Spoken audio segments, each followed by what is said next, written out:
ഭാര്യയുടെ ഏറ്റവും വലിയ കടമയാണ് ആദ്യം നിസ്കാരം കഴിഞ്ഞ ഉടനെ ആദ്യം ഭർത്താവിന് വേണ്ടി ദുആ ചെയ്യണം. ആദ്യം ഭർത്താവിന് വേണ്ടിയിട്ടാണ് ദുആ ചെയ്യേണ്ടത്.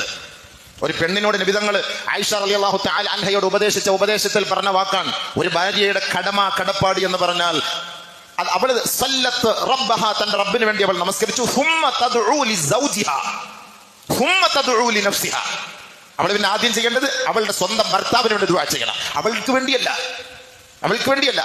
ഹുമ്മ തദ്ഉ ലിനഫ്സിഹാ. ഭർത്താവിന് ദുആ ചെയ്തതിന് ശേഷമാണ് അവൾക്ക് വേണ്ടി ദുആ ചെയ്യേണ്ടത്.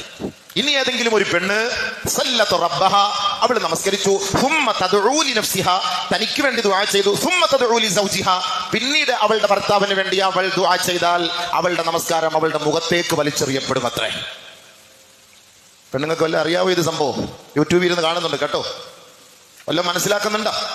കാരണം ഈ ഭർത്താക്കന്മാർ പുറത്തു പോയി കിടന്ന് കഷ്ടപ്പെടുന്ന ഈ വെയിലും കൊണ്ടിട്ട് ഈ തീച്ചൂളയിൽ കിടന്ന് ത്യാഗം അനുഭവിക്കുന്നത് അവരും വല്ല അറിയുന്നുണ്ടോ? അവർ പൊറിക്കാത്ത വീട്ടിനകത്തിരിക്കല്ലേ, അവരും തീയുടെ മുന്നിൽ അടുപ്പിന്റെ മുന്നിൽ അവസ്ഥ ഇരിക്കുന്നത് അവരും പറയും സംഭവം ശരി തന്നെയാണ്, എന്നാൽ ആ തീയായിട്ട് വ്യത്യാസമുണ്ട്.